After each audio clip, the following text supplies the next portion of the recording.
Can you hear it? The pulse of our region. It's starting to sound like progress. It's happening here, and here, and there, all around us. We're gaining momentum and catalyzing change. But it doesn't happen on its own. We need each other. Every person, every business, every organization, we all play a role. We're leading. We're collaborating. We're growing. Yeah, we've had some wins, but we still have work to do. We're leveraging our assets, investing in innovation, and creating opportunities for everyone here to share in this momentum. The pulse of our region is strong, it's steady, it's rhythmic. Can you hear it?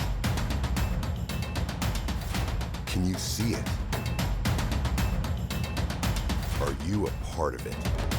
Every beat represents the commitment, the drive, the determination that is uniquely Akron. Our progress is palpable, but we've only just begun. We're gaining traction and building something powerful, something together, something greater.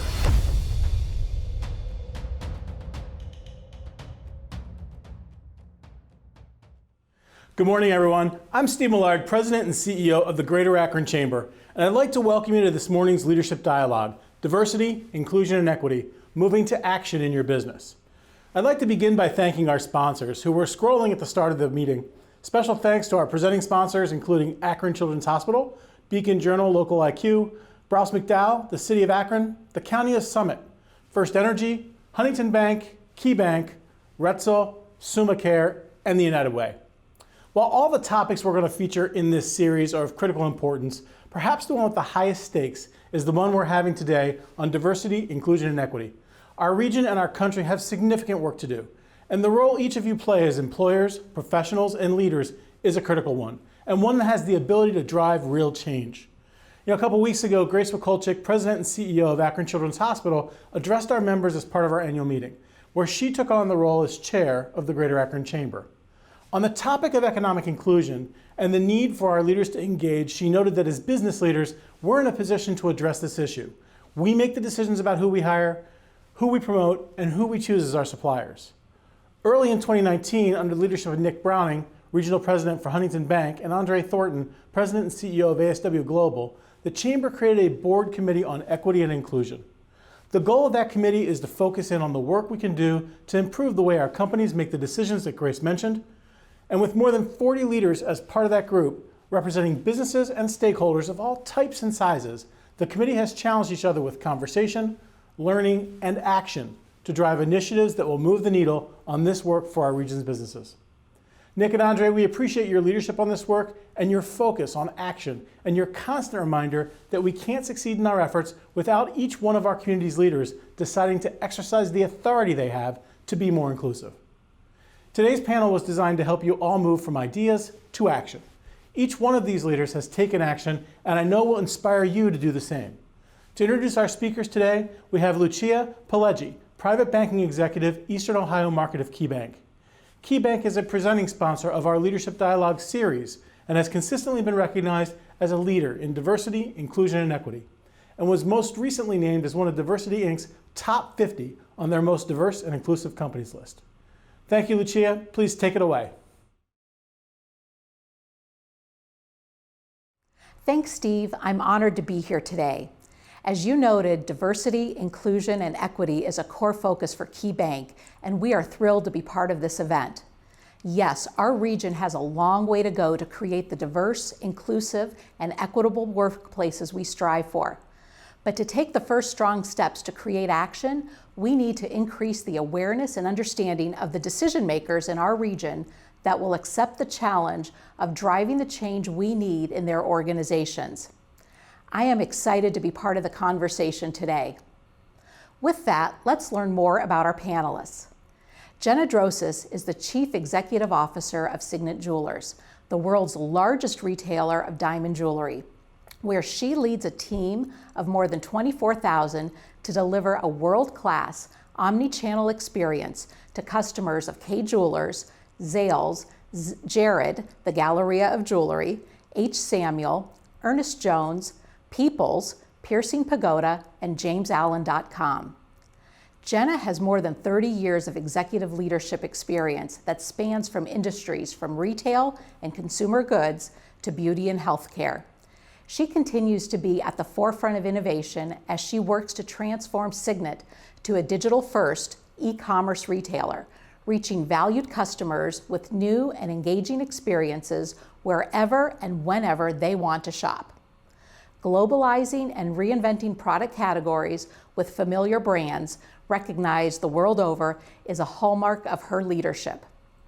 Since becoming CEO, Jenna has placed a critical focus on transforming Signet to a purpose-driven, values-based company. She champions a culture with diversity, inclusiveness, and equality at its core.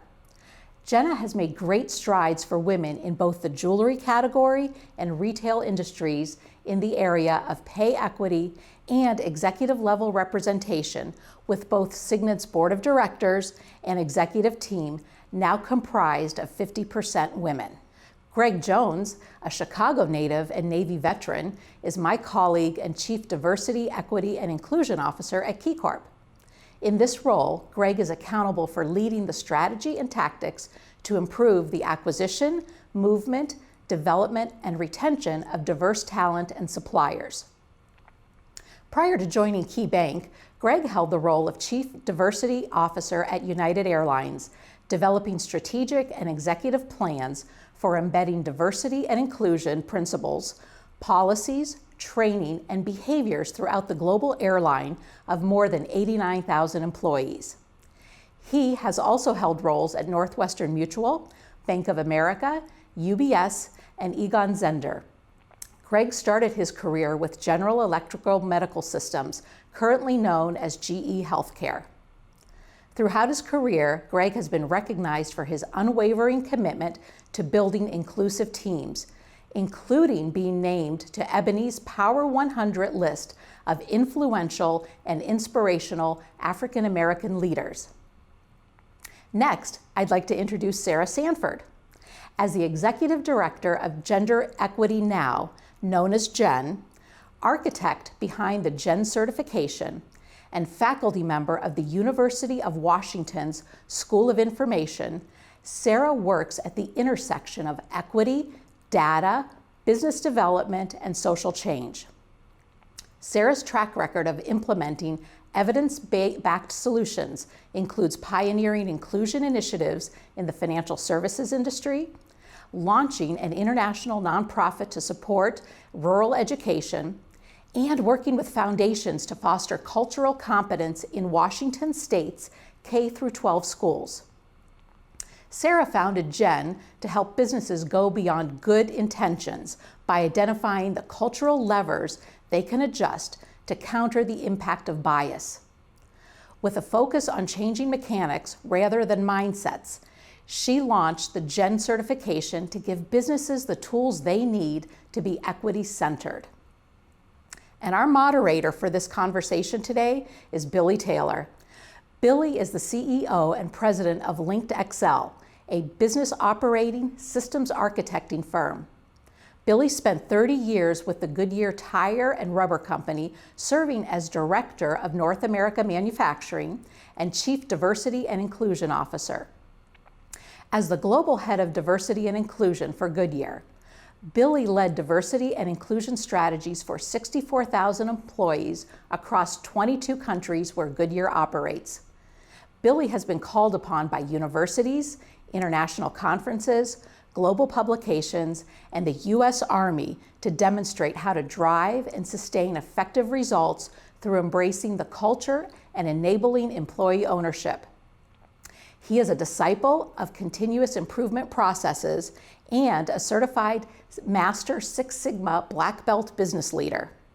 We are honored and excited to have this panel of leaders, innovators, and experts with us today. So Billy, take it away.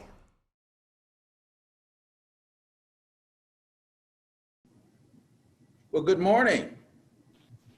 Good morning. Can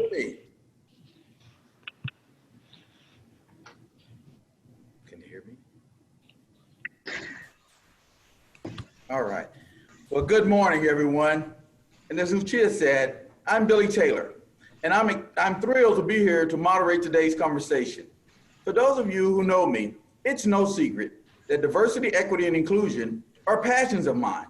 I've spent the majority of my career leading and driving change within business.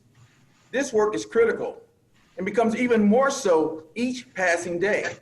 While there are many facets to diversity, equity, and inclusion, the role of business in this space of effecting real change is one of the most important ones.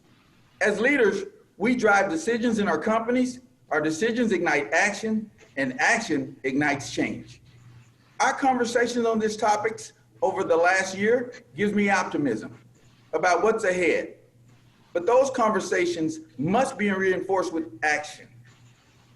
And that's what we are here today to talk about.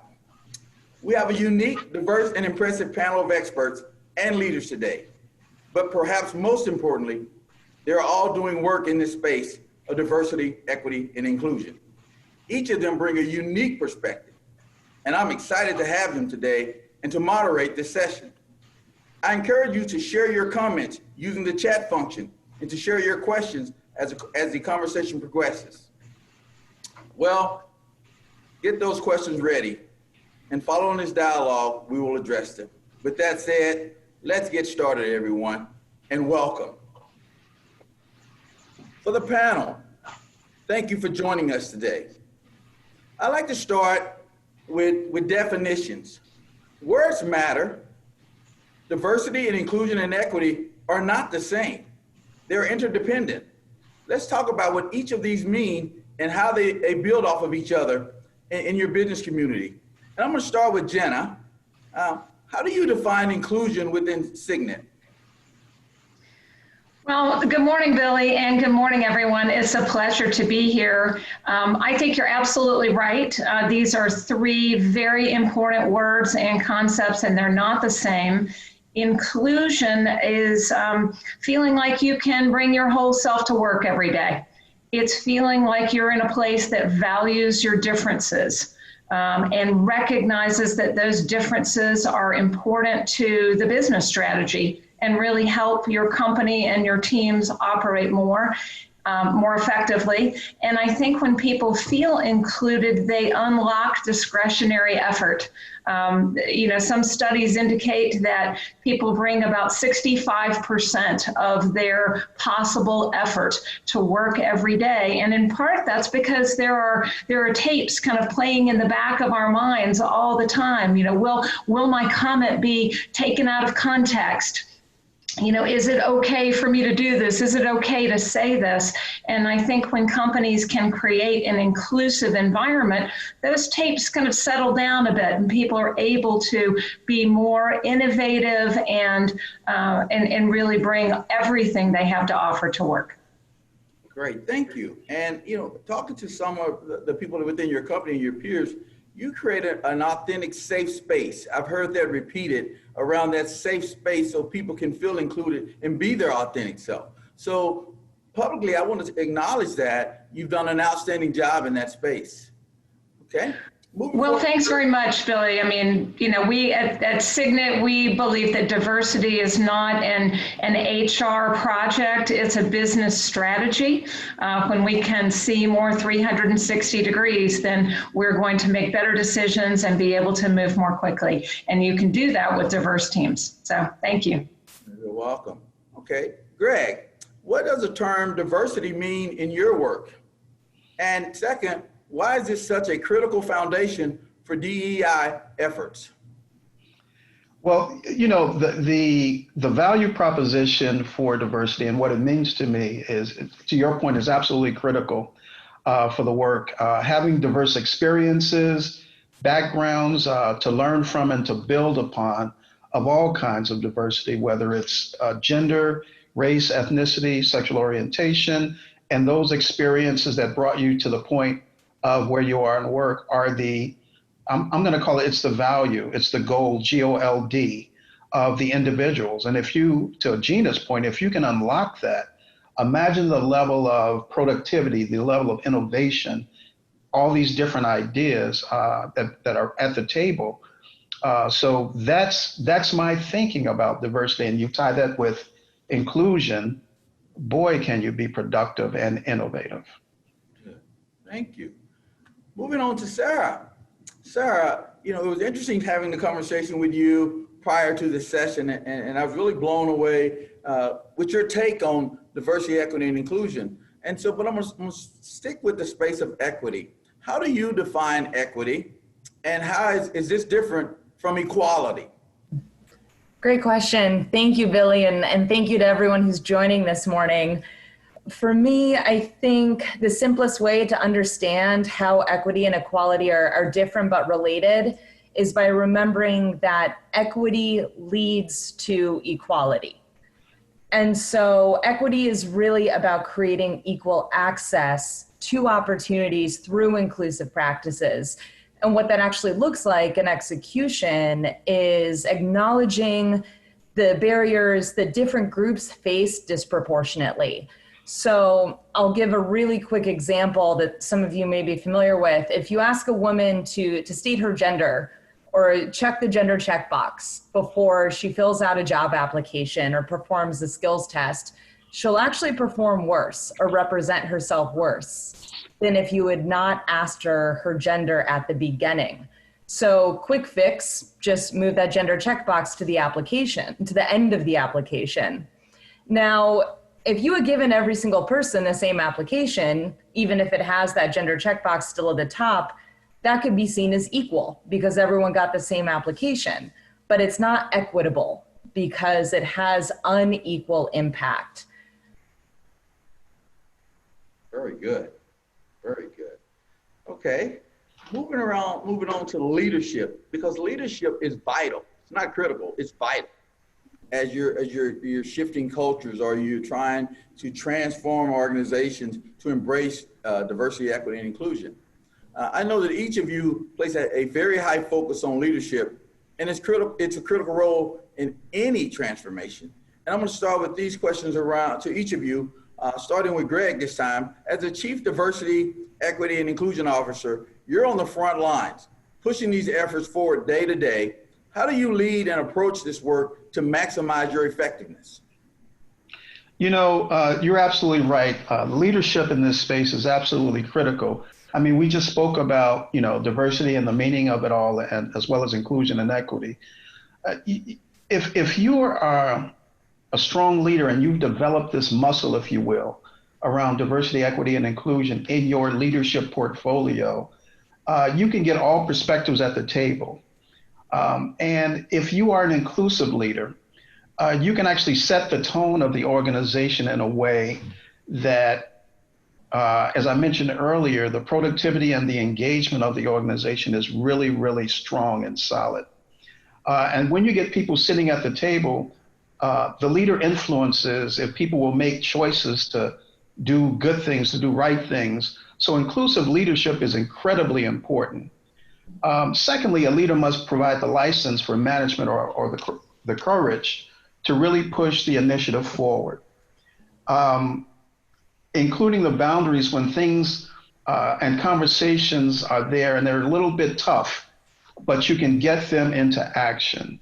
And so being on the front lines of this work, and it's really interesting because I think from the outside looking in, quite often people see this work and it is good work. But if the leadership is not there to really make it work, it will just turn into projects and good stuff. And so when I think about this work, having strong leadership and strong leadership buy-in, whether it's the CEO, the other C-suite executives, as well as the diversity leader themselves, is absolutely critical. And it should be built into the leadership model of the organization. You said something very important around license R and courage. Could you elaborate a little bit more on that? Because often companies put people in the D&I role that they may not be qualified to actually drive the change. So talk a little bit more about the license or the courage. That's really interesting that you caught on to that. When I think about the license, I really think about the buy-in or the mandate that someone has when they're placed into this role. And so leadership buy-in at the senior most level, whether it's the C-suite or the board, is absolutely critical. That's the license. That's the permission that you get to do the things that you need to do in order to move the effort forward.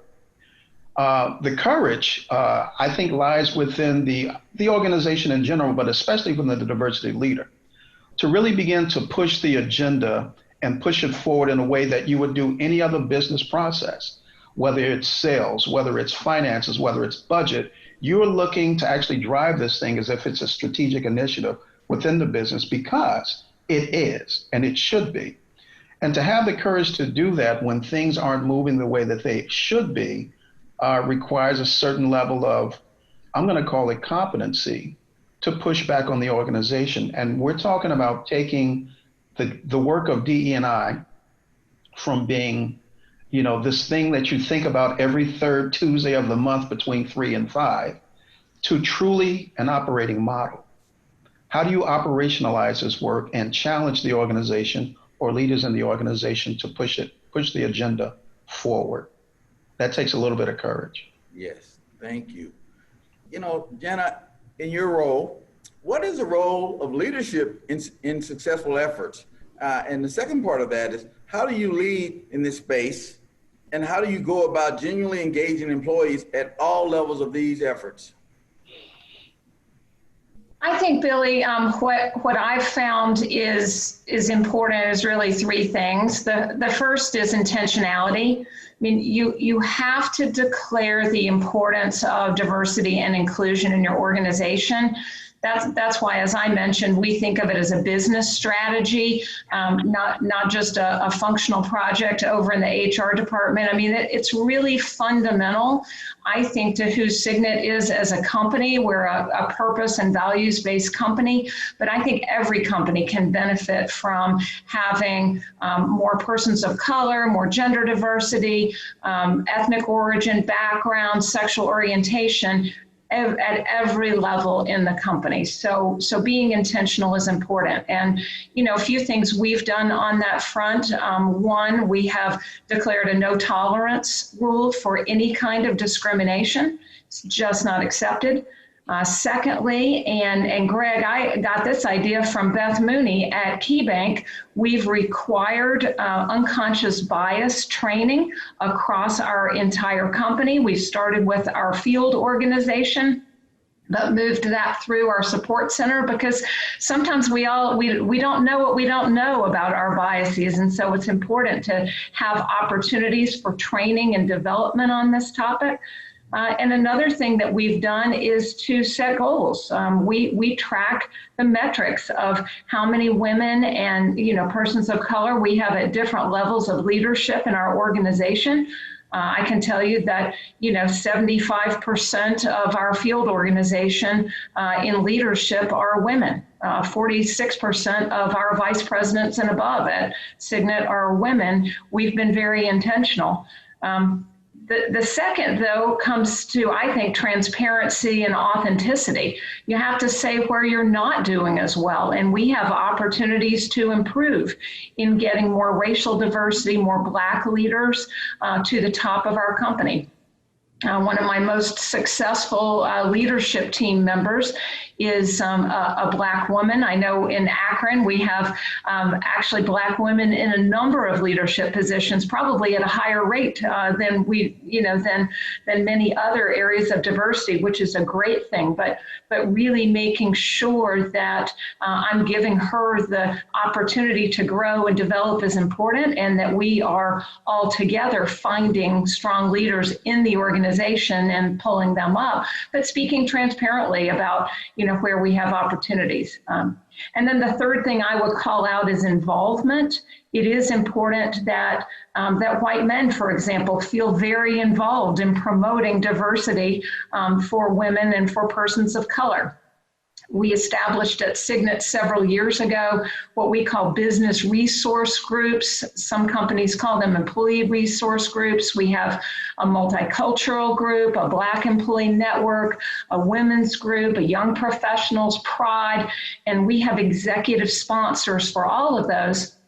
And we encourage not only people who fall into that group and find affinity there, but also allies to join those groups so that they can use that as an opportunity to learn more. So we have quite a few men, for example, in our women's business resource group, and we have many people who have joined from all different ethnic backgrounds, our Black employee network.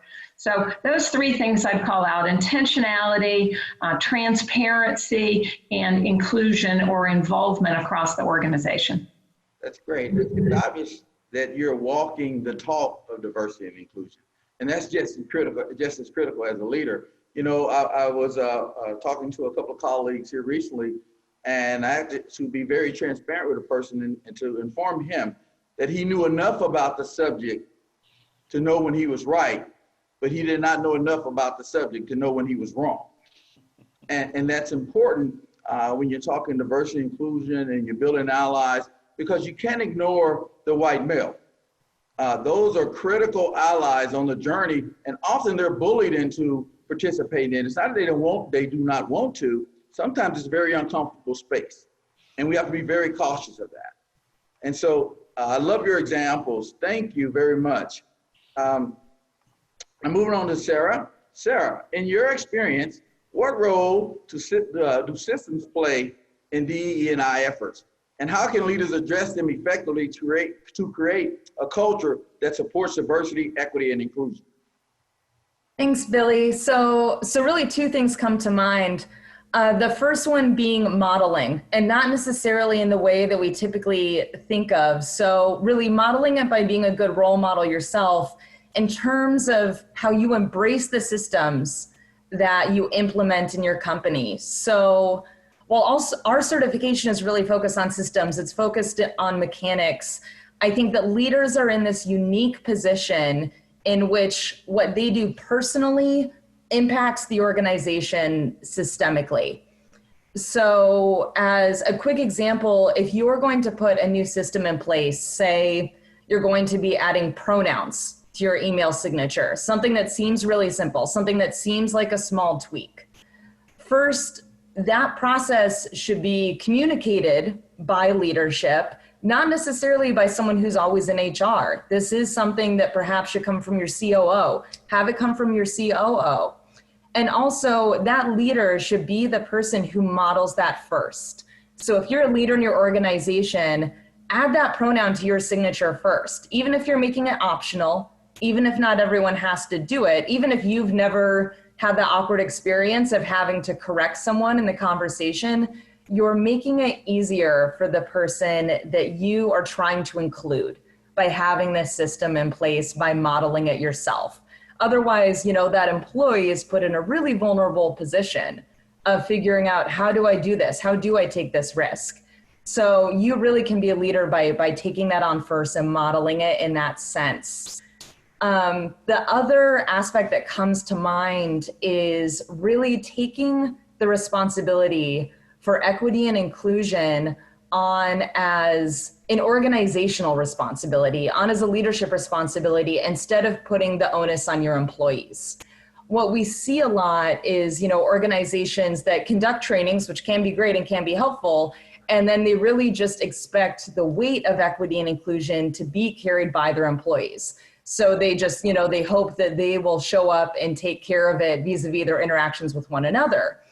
And, if asking employees not to be racist or not to be sexist was going to solve our problems, we wouldn't be here having this conversation. So you really need to take this on as an organizational responsibility.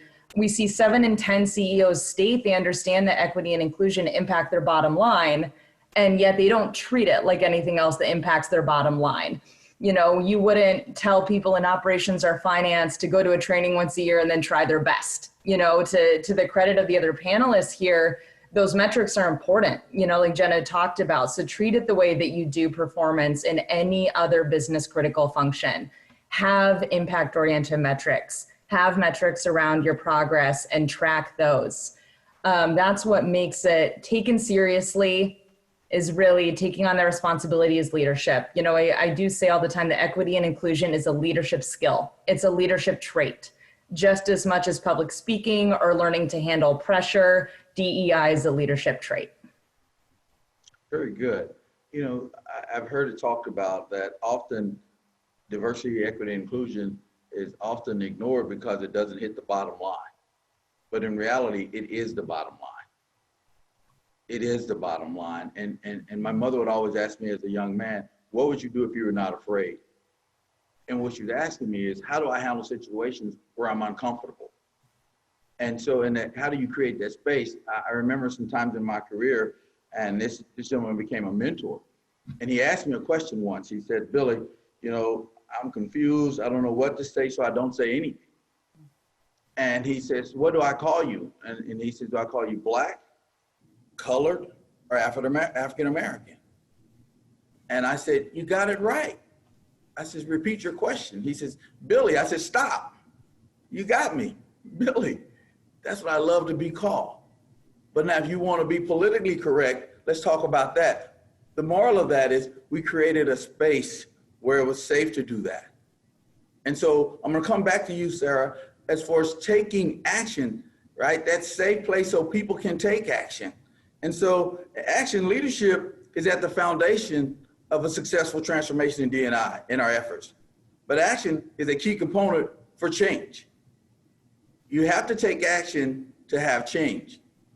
So, Sarah, the question to you, you have to start somewhere.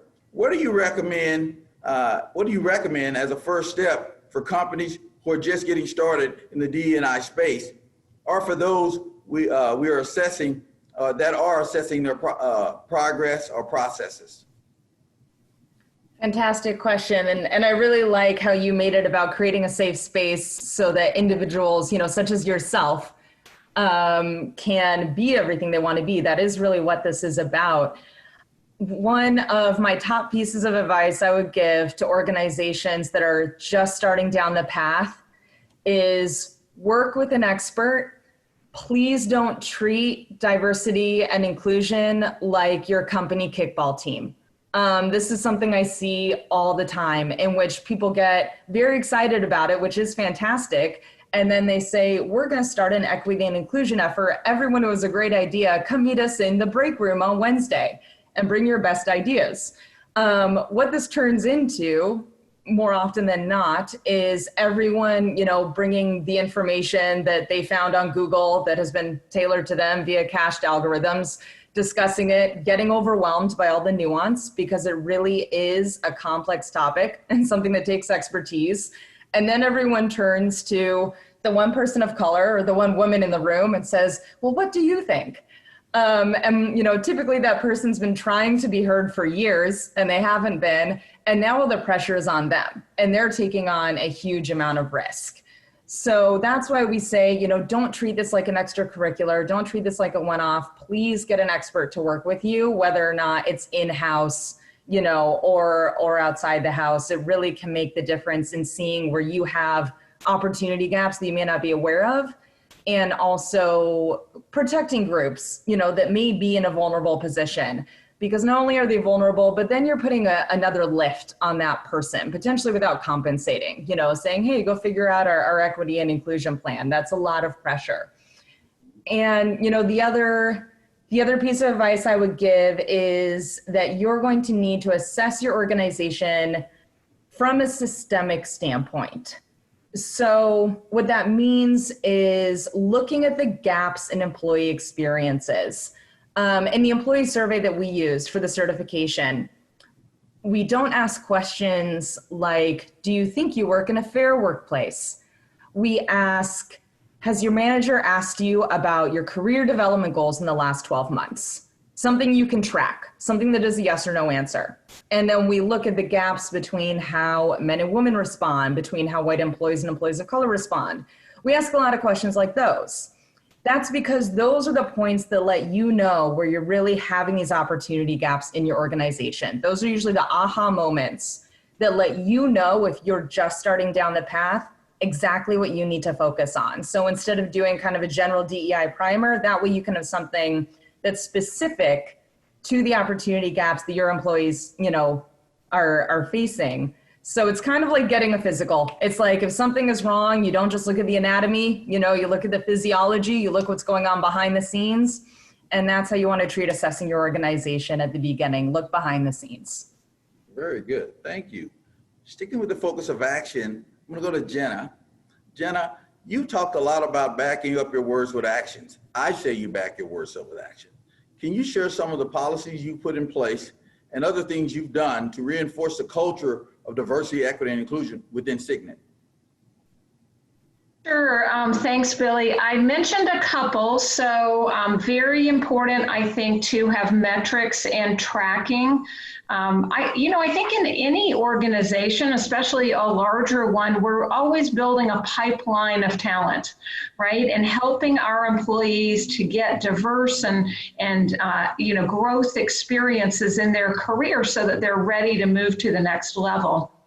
One of the other things that we've done in that, in the spirit of that, is that we've put in place a diverse slate policy. So anytime we're looking to fill a position, we require that we have a diverse slate of candidates being considered. So for example, if we're filling a vice president role, we must have on that panel a woman or a person of color or, white male or whatever, so that we've got diversity that we're looking at. If the diverse candidate is not selected for that role, then we ask ourselves why. We say, what is the experience that that person was lacking that we can now give them so they're ready the next time we have an opening? That's been, I think, very, very powerful. Another thing that is an action that we've put in place is mentoring programs. And what's great about that is that mentoring, I think, builds relationships. It allows for a safe place to ask questions and to sometimes understand what might be unwritten rules, of how things work, informal communication channels. But often once a relationship develops, it can turn from mentorship into sponsorship. Sponsorship is what I would say is that very proactive, I'm going to help pull you up through the organization because I see your work ethic, I see your values, I see your talent, and so I'm going to actively help you get to other positions. And I think we found both of those in that sequence of authenticity to develop sponsorship relationships to be very, very powerful. Wow. And in that space, Jenna, what are some of the challenges or misconceptions that you face in this D&I space? I think one of them is that it's an activity only for diverse people within the company. So the Black Employee Network should only be populated with Black employees. That's just not right. And some companies don't open up their employee resource groups to all people. I think you're missing a big learning opportunity when you do that, and really missing the opportunity to build allies throughout the organization. So that would be probably the first big myth that I would dispel. I think maybe the other one is that it's an activity only for leadership. I think you talked earlier very importantly about the role of leadership and how important it is to have the right tone from the top. I totally agree with that. But I also think it's important to have a grassroots effort. It's very important that employees across the organization are feeling safe to participate and feel like they're getting something out of participating in diversity, inclusion, and equity training or different resource groups. And then I guess the third thing I'd say is that there's maybe a misconception that this is an internally focused thing to do. We don't see it that way at Signet. We believe that our customers care about the values that we have as a company. And so we do outreach on this front. We have just in the last year, as an example, donated $100,000 to an organization called GLAD that really works to fight for equality for LGBTQ+ people and has really opened our mind. We sponsor Pride Week within our company. We show same-sex couples in our advertising, all as a way to communicate our values externally. We do the same thing with our, as sponsored by our Black Employee Network. We're sponsoring right now an opportunity for employees to make sure their voice is heard. It's a program we're calling Your Voice is Gold, and we're sponsoring an opportunity for people to vote, providing non-biased information about how to get an absentee ballot, information, about candidates, all non-biased. But we've also kind of, as you said, taken action. We're going to be opening our stores an hour later on Election Day to make sure that our employees have plenty of time to vote. And we've added an additional 2 hours of paid time off for all of our support center employees so that they have a chance to go vote. I don't know if you can see today, but I'm actually wearing my vote necklace. So we're even, with our product, supporting this. But those are just, I think, some examples that are ways that we are not just keeping our efforts of diversity, equity, and inclusion internal, we're reaching out to our community. Very good. I know, and I'm going to come back. Greg, you're going to close with a question around culture real briefly. But Sarah, I want to hear from you about what impacts have you seen from your clients who have invested time and attention in diversity, equity, and inclusion efforts? You're in the middle of that space on the other side of the desk. Great question. I think one of the most positive impacts we see is innovation. At Gen, we really focus on those cultural levers we talk about. You can adjust the mechanics, the systems you can put in place to make the workplace more inclusive for everyone. And so what that ends up meaning is that businesses are finally hearing from people they haven't heard from before. There may be people that they recruited years ago and they brought them in, but they weren't truly including them. And so this is really one of the first times that they're hearing their unique insights, that they're actually benefiting from the diversity that they recruited. It's really interesting seeing, especially in tech companies, those that implement more inclusive meeting practices and meeting behaviors end up producing more patents. They end up creating products that are bought by a wider range of consumers because they have the innovation in a real sense. It becomes more than a buzzword, and it becomes something that is actionable, that really impacts their bottom line, but also makes, all of us as public consumers of goods a lot happier. We're being served. And then I think about it on a more personal level. I think, some of the best emails that we get are from individuals and companies who, aren't necessarily women, who just aren't, quote, the norm, whatever that is in their organization.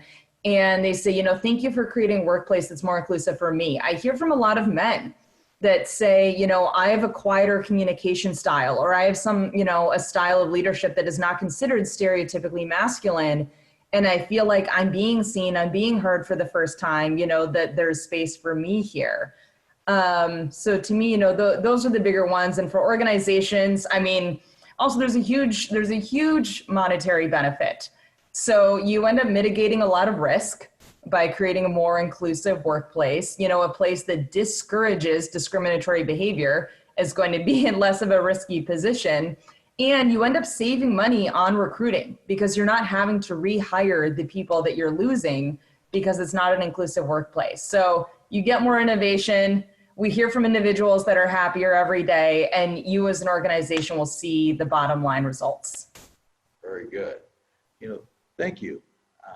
Greg, when you talk about culture, successful diversity and equity inclusion efforts are ingrained in the fabric of a company and organizational cultures. Now, I believe culture controls strategy, and D&I has to be a big part of that fabric. Give me your perspective of culture and the impact of D&I in the culture, embedding it in your culture. It's absolutely critical for this thing to really, really take off and sit strongly within the organization. If you think about it, at least when I think about it, there are a lot of organizations that every 2 or 3 years, they're restarting their efforts around DE&I. They're recommitting, and it has everything to do with the fact that it's been treated as a program. But when you start to think about culture and this work, I go back to leadership, because for the most part, leadership sets the tone of the culture of the organization, how they operate, how they interact, the behaviors that are accepted or not accepted. And so when I think about DE&I or DI&E as part of the culture, I go back to thinking of inclusive leadership. Holding leaders accountable around these values, it should be built into the company's leadership model. Someone mentioned it earlier that the expectations for leaders and how people are rewarded is in their ability to display all these things that will make them a more inclusive leader. When you're going through as a leader a checklist for a role, looking for certain experiences, education, inclusive leadership needs to be one of those critical competencies to be eligible to be a leader in the organization. And I would say that as you're evaluating your leadership across the organization on an annual basis or however frequently you do it, if this thing is not discussed, you will not be affecting the culture through that model. And the success or failure of this work is really dependent on it.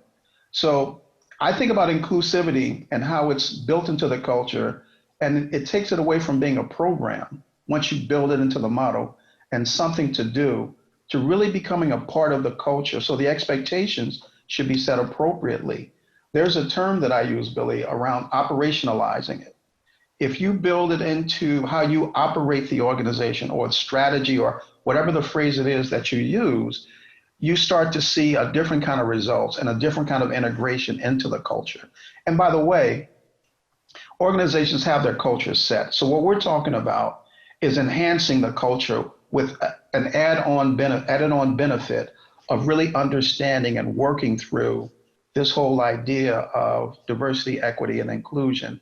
And when you build it into your operating model through all of the metrics and all of the things that you do, you'll start to see the outcomes that you're really looking for, and that, I'm going to call it that benefit, that innovation, that revenue that may come because you're looking at markets differently or however you do it. Very good. Actually, looking at the chat, it is full of questions. So that means y'all done a very good job of sparking engagement from the panel. So what I'm going to do is go through some of those questions and give you a chance to answer those questions and give them feedback and advice. Okay, starting with Sarah, with your definition of equity, you mentioned that if a woman chooses their gender and can affect their performance on the application, do you believe that the same would apply if you were to choose your race at the beginning as well? Absolutely. Great question. And this is something that, we didn't get into that much. So I'm really glad someone asked it. Absolutely. So we see the same phenomenon span across race. And it can go, the other way. An uncomfortable example, a lot of times Asians get talked about as the model minority. This is, talking in really broad strokes. So if you ask an Asian student to state their race before taking a math test, they will perform better than if you had not asked them that question. So it's something that, I think is important to note with race. And again, ask the question so that you can collect demographic info and still hit, those recruiting candidate targets that you have, but ask it at the end of the application. And the other thing I do want to note is make sure to separate that race info from the rest of the application when your selection committee is reviewing it, and make sure to remove the name, when reviewing it. Sad fact that is still very true. This came out of a recent McKinsey study. If a resume that has a stereotypically Black name on it has that name replaced with a stereotypically white name, that candidate will receive 50% more callbacks. So in recruiting standards, that's equal to 8 years of work experience. So these unconscious biases that we're not aware of, we think we're reviewing resumes and we're not being biased, they still have a huge impact on who's getting into the workplace. And then you're missing out on really great talent. So when we talk about equity, we talk about intersectionality. You've got to, look at where race intersects with gender, even if it's just a gender equity strategy. If it's not intersectional, it's not equitable. Very good. Great answer. Greg, question was posed to you. We talked about wanting to diversify the hiring pool. What are your best practices to find qualified Black leaders to fill positions? How do we ensure our open positions are getting in front of this audience to give them the opportunity? There are, thanks for that question. There are programs, works, and organizations that you can partner with that will give you access to diverse talent, whether it's African American, Asian, women, and I've done it throughout my career as a chief diversity officer. The other thing is leveraging your BRGs or your affinity groups to look at talent. As a matter of fact, they're your best, probably brand ambassadors, if you will, for bringing talent into the organization, by the way, at every level. Another thing that I would encourage organizations to do is, if you think about your senior leadership, you ask the question, how diverse is your network, your personal network? And, there may be one or two people that are of a different background that they may meet with. I would encourage them to be very intentional about that. And so I actually help them saying, look, at your level, whether it's the CFO or whether it's the CMO, I'm going to bring you some people that you should know. They should be in your network. There may be no job openings right now, but these are, 5 or 10 or 20 people that you should know. And by the way, to help you broaden your network, I'm going to let you be the executive sponsor of the relationship for a particular organization, whether it's the Executive Leadership Council, whether it's the Black MBA, whether it's the Hispanic MBA or the Women MBA. That way, you're going to actually begin almost organically to reevaluate and build your network. So there are a lot of ways that you can do this. Now, you must make sure that the talent acquisition team is a part of this. So as they go to market with opportunities, they will have these conversations as well. The thing is that you have to be incredibly deliberate about it. And I would say that if you have a diversity council, these discussions should actually happen in the council. So make sure your council is not just, talking about Black History Month, but talking about the measures and the metrics that operationalize the diversity, equity, and inclusion work. Very good. I know in my prior role, when I was with Goodyear, we would go to those recruiting events specified in that demographic. We were very intentional about it with Hispanics, Latinos, Black engineers, but we would show up with a job offer instead of an interview. Exactly. Right? That's exactly. And by the way, I'm sorry, Billy. By the way, what happens when you do that kind of thing, your brand, especially from a diversity perspective, enhances. When the organization is not balking and they see talent right there and they're ready to make these offers, it does a lot within those communities in regards to being able to attract more diverse talent. I didn't mean to cut you off. No, you're exactly right. And friends recruit friends. Exactly. That's exactly it. And so, no, thank you for that answer. Okay, question for you. Related to filling positions in leadership, you're deliberate about finding diverse candidates. Can you talk about your concept of plenty versus scarcity and how you apply it to filling roles on your team? Absolutely. I think, it's a very important concept. It's one that I talk to our organization about on a frequent basis. I think when you have a scarcity mindset, and especially when it comes to positions in leadership or even on a board of directors, you're always thinking how many positions are currently occupied by women or by persons of color. And when one of those moves off, oh, good, we have an opportunity to fill that spot with another person of color. That scarcity mindset has to be erased from how we think in a world of diversity, inclusion, and equity.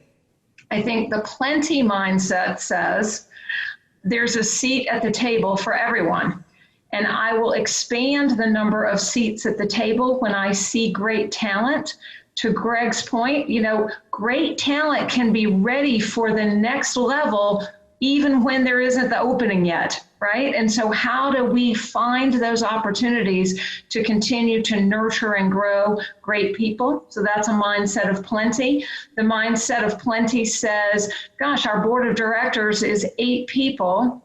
Let's make it 10 for some period of time and bring on some new diversity of thinking, of backgrounds, experiences in different areas, as well as gender and Black leaders to our board. And so I think this concept of plenty really gives us permission to see our organization or our opportunities for diversity more broadly. It's something we've done at Signet. Where I'm, proud that we have half of our executive team and half of our board of directors are women. And in fact, every single one of our 4 board chairs is a woman. So our directors are in strong leadership positions in our company, kind of all the way throughout. And it comes from that mindset of plenty. Very good. Thank you. The last question is an open question, and I'll let which one of you would like to take this question on, who wants it. October is National Disability Employment Awareness Month. What are your experiences with hiring individuals with disabilities, including developmental disabilities? I'll start and would love to hear the other panelists' comments as well, but I think this is an equally important conversation in diversity, equity, and inclusion, and there are many different roles that are wonderful and that people with all kinds of disabilities can bring great insight to and can really execute with excellence. So I think it's incumbent on leaders in the company to find opportunities to build all kinds of diversity at all levels and in different functions. It's really interesting because in all of these conversations, when we talk about leaders and their role in this thing, what should be understood is the value proposition for the leaders themselves taking on these different experiences. So those things that may have sort of made you a little bit nervous or made you a little bit fearful, once you jump in, you find out it doesn't kill you. You actually and you're developing more in terms of the broad network of people that you can lead. I've had experiences in working with adults, individuals with autism. And it's one of those things, depending on kind of where you are, that can be incredibly mysterious. But the experience that I've had is that they have been unbelievably effective at work once you get them going. And so it's one of those things, I can't remember who said this, but there was a business leader who said, and he was talking about women, look at what America has done to this point, working with one hand tied behind its back, meaning that haven't fully leveraged women. And I would say that whole thing goes across all races as well as all abilities. There is talent out there that is sitting on the table or sitting on the side because we just don't know what to do with it. But developing that skill from a leadership perspective to bring in people with autism, to bring in people with varying abilities is absolutely critical. And by the way, once you learn to do that, it makes you a better leader by definition. Very good. Absolutely agree with what Greg and Jenna both said here. I think one of the best things you can do as an organization is not wait until you have a candidate or a new employee that you find out is disabled to do something to accommodate employees who have disabilities. Have those processes already in place. So, it could be that you have paid leave that is undefined is a really great accommodation for people that may be working with some form of disability or neurodivergence. This has come up with veterans. Fortunately, a lot of new research and data around how to accommodate neurodivergence has come out of accommodating veterans who have PTSD in the workplace, and what will make that workplace work for them, having just a quiet space for employees to go to, and having a kind of leave that is not defined so people can take it for whatever reason they need to maybe accommodate, something that they're dealing with their disability. One of the benefits of having that in place proactively is that a lot of organizations may not know they have an employee who has a disability. They haven't come out with it. And sometimes, they don't know until we survey employees and we say, okay, you have 10 employees who have disabilities. What are you doing for them? And they say, we have 10 employees who have disabilities. We had no idea. So proactively taking that step can make them, feel included. And I would say, ask them what they need, if you do know. People with disabilities are not a monolith. They have a wide range of needs. So if they're up for having that conversation, just ask what's going to make the workplace the place where they can shine and really bring their talents.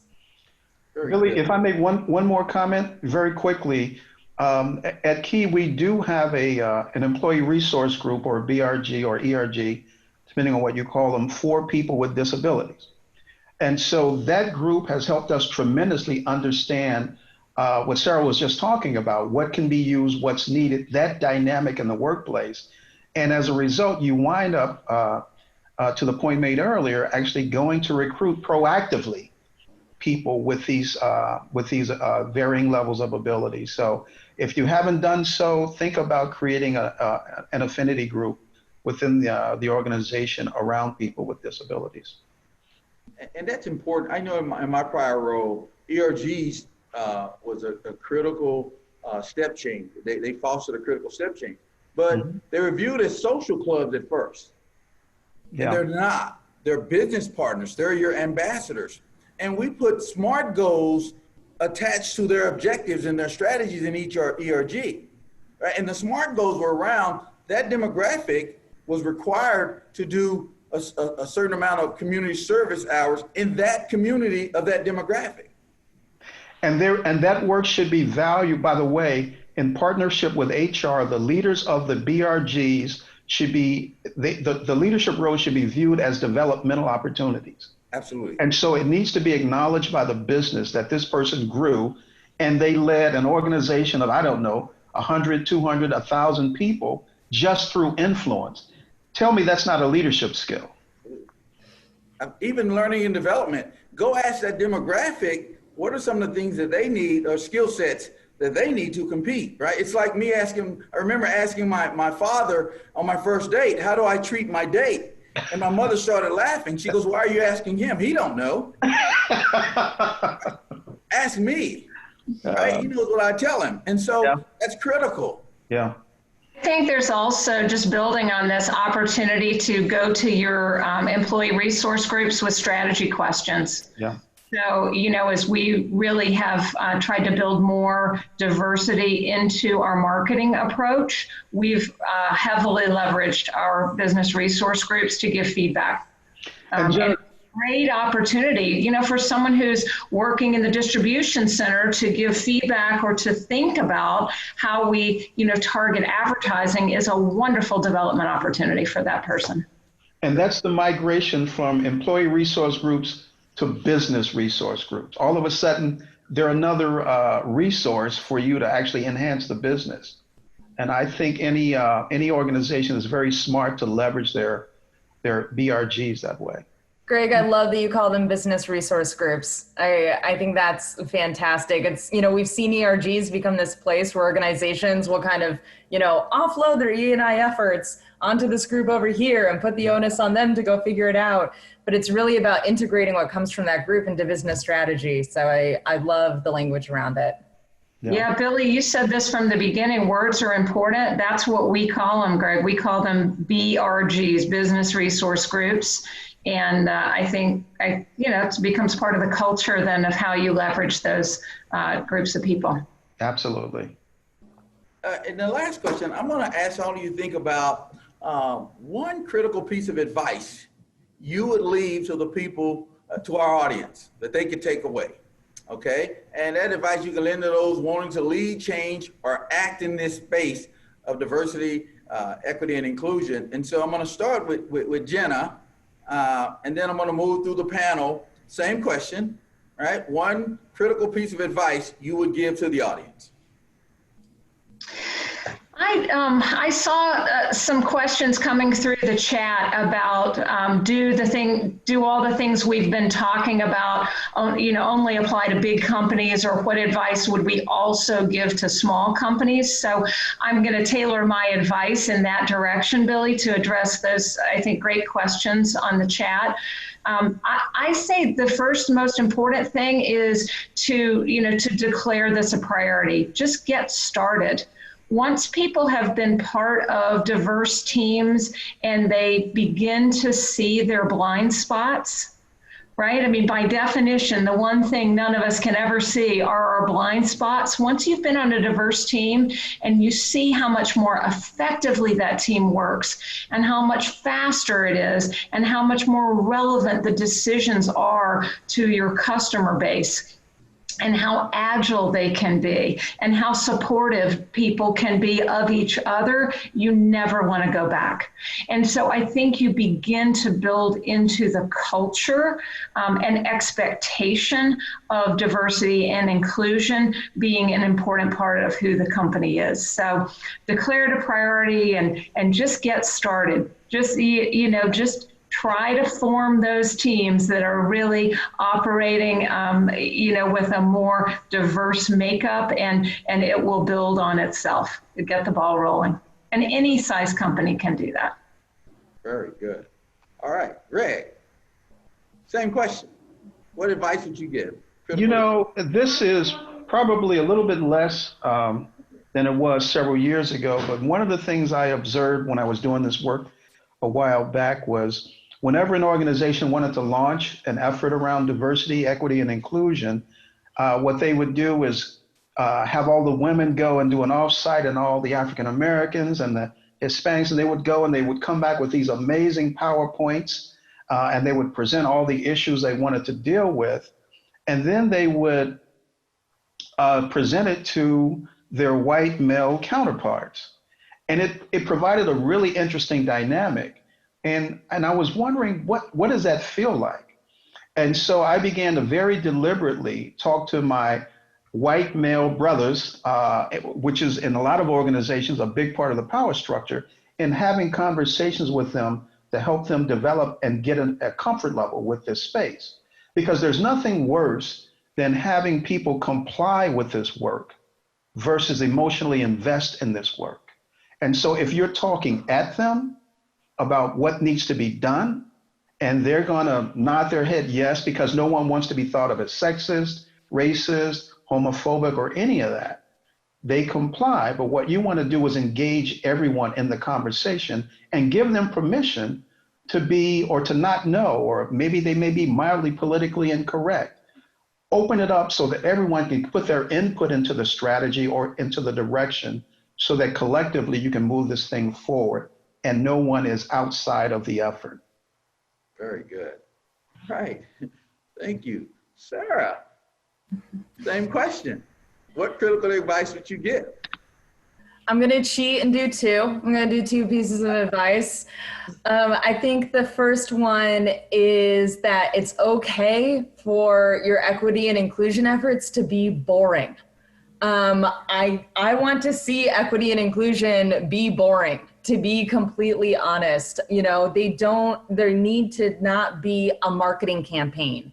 They shouldn't be a one-off event where everyone gets branded swag. It should be, to use Greg's term, really that operationalized. And as Jenna, mentioned, you should be focusing on metrics. And, I think if we look at a lot of big problems that have been solved, as a really simple analogy, when we were trying to get people to stop dying in car crashes. You know, it wasn't a protest that did it, even though protests are important. It wasn't, you know, a marketing campaign. It was a seatbelt. It was a really quick, boring fix, but it worked. And it saved hundreds of thousands of lives. And similarly, in our organizations, I think we have a lot of areas where we can just add a seatbelt. We can make something more inclusive. We can make something accommodate the people that are there, and it'll just be ingrained in the fabric of the organization. Because if it's exciting, what that means is that you're still treating it as a one-off. You're still treating it as a bonus. And equity and inclusion should not be a bonus. It should be ingrained in what you do. The other piece is, you know, if you're an organization that's just getting started on DEI, plan on going beyond recruiting. I see a lot of organizations just stop recruiting. And for organizations that come to us and say, we want a recruiting strategy, I say, you know, that's great, but if you're committing to a recruiting plan, you need to commit to an inclusion or retention plan, because it's not fair to keep bringing underrepresented, highly qualified candidates into a workplace who are ready to work if that workplace isn't truly ready to include them. So if you come to us for a recruiting strategy, I'll say that you need an equity and inclusion strategy. I think it's Verna Myers had this great quote that diversity is being at the dance and inclusion is being asked to dance. So please don't stop at diversity, because dance parties are a lot more fun. Very good. Well, it looks like our time is coming to a close. This was a great panel. You did an outstanding job. I'm looking at the questions that continue to flow in, and I'm looking, when we start going over 100 and 115, that's called engagement. Right? Everybody's buying in. If you look at our panel, there's future events coming, and the Chamber has done an outstanding job picking diverse talent. In future events, you'll see women of color. You will see different demographics come to these panels. So they have done a concerted effort, and they're very intentional to touch these sensitive topics. So I applaud the Chamber for what you're doing for our community. I know I'm not the only one here who feels that this conversation could go on without end. Unfortunately, we can't keep you here forever, and I've got to get home, okay? Let's just be honest, all right? However, I hope that the conversation doesn't stop at the end of this event. It should be the beginning for some of the events and actions that are going to take place in our company to drive change. We must continue to talk, to act, to drive. That action word, drive change. Because in the absence of ownership comes blame. When people don't own diversity and inclusion, they blame why it isn't happening. This panel was about action. The panelists are those that have taken action, and they took time out of their busy schedule to share with us, and I'm truly grateful, because I learned a lot today myself. You never know too much. And so thank you. With that being said, I'd like to turn it back over to Steve Miller one last time for some remarks about a new initiative we're launching to drive action in diversity, equity, and inclusion within our businesses now. So Steve, take it away. Thank you, Billy, for lending your experience and expertise to this important dialogue. And thank you again to our panelists, Jenna, Greg, and Sarah. You're all incredible examples of change agents and leaders, and we're all certainly more informed and hopefully more motivated to act after hearing from you this morning. As it's been reiterated multiple times today, this event is about change and driving impact in diversity, inclusion, and equity efforts in our businesses. As the Chamber, we have a responsibility to convene the business community around issues of importance like this one, and ensure there's not only a heightened awareness of the issue, but also to develop and connect you to resources and solutions to address it. At the beginning of the program, I discussed the work of the Chamber's Equity and Inclusion Committee and their focus on leading and driving this change for our region's businesses. Now, to help you take your ideas to action, we've put together something special for you and your companies. I'll let Robert tell you a little bit more.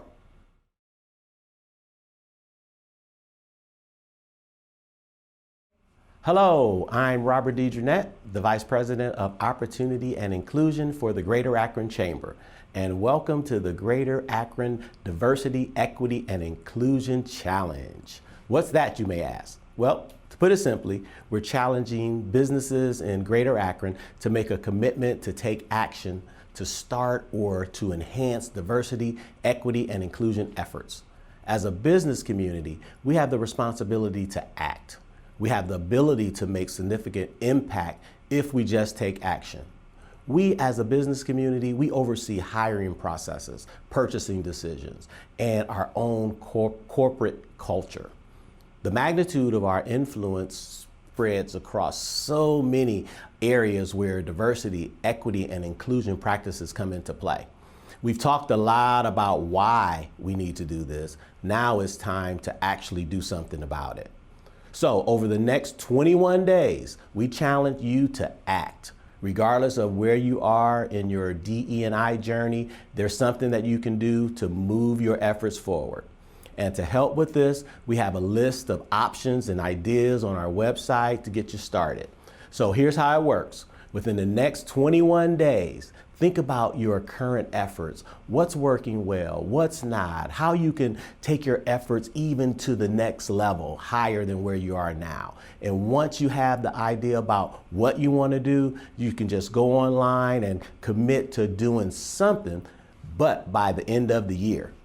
We won't be sharing your specific commitments, but we would like to acknowledge companies that register their commitment with us.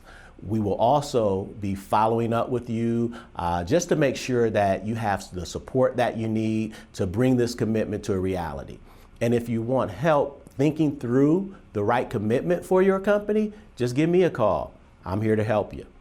We have a long way to go, but I'm really optimistic that the prospect of our future is bright. Our economy and our businesses are much stronger when our participation is inclusive. So I look forward to working alongside you as we enact change in our business and in our community. So thank you very much, and let's get moving. Thanks, Robert, and thanks again to Nick Browning of Huntington Bank and Andre Thornton of ASW Global for your leadership of our Equity and Inclusion Committee, and for the ideas the committee is bringing forward through this challenge to help us all move to action, both individually and through the teams and organizations that we lead. I hope you've enjoyed today's content. Thanks again to our sponsors, including Akron Children's Hospital, Beacon Journal Local IQ, Browse McDowell, the City of Akron, the County of Summit, First Energy, Huntington Bank, Key Bank, Retzel, Summa Care, and the United Way of Summit and Medina counties. I hope you'll mark your calendar for our final 3 events of this Leadership Dialogue series, all listed on our website at greaterakronchamber.org. Our next event is on October 23rd from 8 to 9:15 a.m. with a focus on the future of work and the workplace in a post-COVID world. We have a terrific panel, including Ramona Hood, President and CEO of FedEx Custom Critical, Reggie Johnson, SVP of Field Human Resources and Diversity for Signet Jewelers, and Dr. Tracy Brower from the Applied Research Consulting Group at Steelcase, who's obviously in a position to be thinking about how workplaces are changing. We'll be talking about the trends emerging, workplace resilience, and some of the change management issues we're facing in the workplace with and even without COVID. We also have 2 more sessions focusing on population health and a 2021 economic outlook coming up on November 6th and November 20th, also from 8 to 9:15 a.m. As I said, more information is on our website at greaterakronchamber.org. Thanks again for your time today. I encourage you to use what you learned today to take action on diversity, inclusion, and equity in your organization. Have a great rest of your day.